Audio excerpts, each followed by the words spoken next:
Welcome to my channel where stoic wisdom meet the discipline. Let's dive into limitless quote and strategies to master your mind and achieve your goals. Pero syempre, bago tayo magsimula, mag-subscribe ka na and enjoy the video.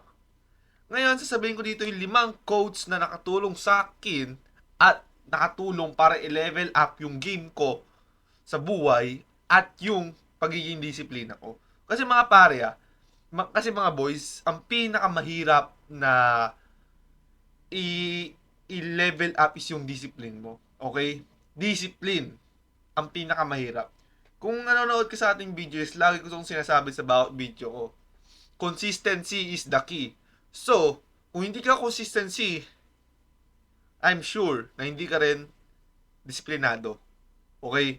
Kasi kapag hindi ka consistency, o hindi ka consistent, hindi ka discipline.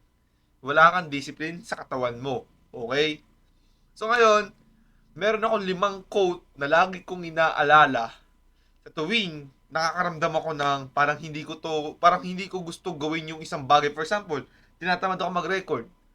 Inaalala ko lang or binabasa ko lang yung mga quotes na to para mapilit ko yung sarili ko para gawin ko pa rin yung mga bagay na kahit ayaw ko is gagawin ko pa rin. Kasi yun yung doon mo matatawag yung sarili mo pag ginagawa mo isang bagay kahit ayaw mo.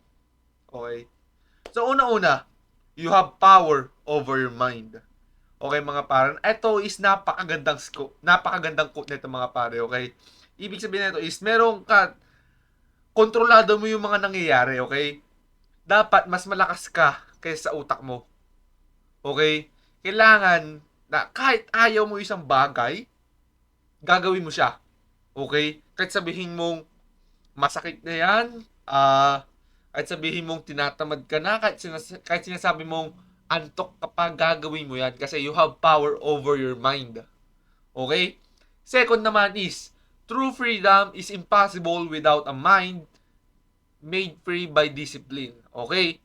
So mga pare, ang ibig sabihin nito para sa akin is baliwala or hindi, ang totoong freedom is kapag may discipline ka. Okay? Pag disiplinado ka. Okay? Paano ko nasabi? Kasi pag disiplinado ka, may freedom ka eh. Kasi kaya mong gawin lahat ng bagay. Kahit hindi mo alam yan, kahit tinatamad ka, kahit masama pakiramdam mo, kahit hindi mo siya trip gawin, gagawin mo siya. Yun ang para sa akin ang freedom, okay? Gagawin mo siya. Okay? Plus, once na nag-grind ka, let's say, nag-grind ka ngayon after 5 years of discipline and consistency, sure ako na magkakaroon ka ng freedom. Okay? Kasi, syempre, marami sa yung magle-level up eh. Okay, financial mo, physique mo, lahat, maraming magle-level up. Doon papasok yung freedom. Okay? Pangatlo naman is, difficulties show a person's character. Okay, mga napakagandang quote. Okay, para sa akin, ang ibig sabihin nito, sa tuwing nahihirapan ka, doon ka lalabas. Doon lalabas yung totoong ikaw. Okay? Doon mo mas makikilala yung sarili mo. Sa tuwing nahihirapan ka na, sa tuwing hindi mo na kaya, gagawin mo pa rin. Kasi tandaan nyo tuwing nahihirapan ka, ibig sabihin nyo nasa tamang path ka. Tama yung path na tinatahak mo. Kaya ituloy mo lang yan. Okay? Tandaan nyo, kahit tama yung path na tinatahak nyo, for example, may path ka tinatahak, may magiging challenge ngayon yan. Pag nalagpasan mo yan, I'm sure mga pare, mga boys, sure na sure ako, may another ulit dyang challenge. Hindi nawawala yung challenge kahit naabot mo na yung pinaka gusto mong maabot. May challenge, okay? Kapag wala ka ng challenge, wala ka nakikitang challenge, kabahan ka na kasi hindi ka na nag-level up. Okay? Kaya lagi ko sinasabi, kailangan, habang ina-achieve mo yung mga goals mo, dapat umaangat din yung mga goals mo. Umaangat yung gusto mo i-achieve. Hindi ka dapat nag-stick sa isang line. Kailangan, paangat na paangat yan. Tandaan nyo, pag paangat na paangat yung goals nyo, paangat na paangat din yung mga challenge na mararanasan nyo. Kaya yun yung kailangan nyo lagpasan. Okay? Pang-apat is, waste no more time arguing about what a good man should be. Be one. Okay? So, napakagandang quote din nito. Okay? Para sa akin, ibig sabihin nito is hindi mo na, hindi, kasi di ba most likely, kapag may tinatamad ka, for example, ako, magbabasa ako ng isang libro o magre-record ako ng video ko, maglalaban yung utak ko eh. Magre-record ba ako? Mag-record ka. Parang tinatamad ako. Huwag kang tamarin. Di ba nag-argue yan eh? Okay? So, para sa akin, napaka-effective na quote na to. Kasi, sa tuwing naririnig ko siya or tuwing nababasa ko siya, naalala ko na kailangan kong i-grind. Kailangan kong paghirapan bawat goals na gusto kong ma-achieve. Kailangan lahat ng challenge na malalagpasan ko. Okay? Hindi ko malalagpasan yung isang challenge na yun pag wala akong discipline. Okay? Hindi ko siya malalagpasan pag meron akong sinasayang na oras. Okay? Kung gusto kong maging good man, kung gusto kong maging kung gusto kong maging maging successful, gagawin ko. Hindi ako magsasayang na bawat butil ng oras. Time is gold. Okay? Although alam ko na walang one day successful, one day millionaire, pero isa lang ang sigurado ko. Magiging successful ako. Okay? Ganun din thinking nyo mga pare, mga boys.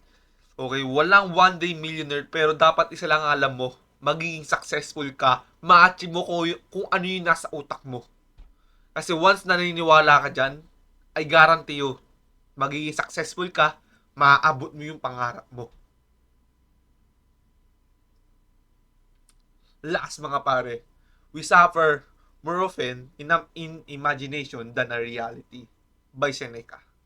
Napakagandang quote nito mga pare. Kasi ako sobrang overthinker kong tao dati. Pero, nung narinig ko to, nagbago lahat. Literal, nagbago. Okay? Kasi mostly, kaya naman hindi natin for example ako, mag-gym ako. Yan naman ako hindi naging consistent minsan kasi natakot ako ma-injured ako. Okay? Natatakot ako baka mag-failed ako or natakot ako baka i-judge ako sa gym.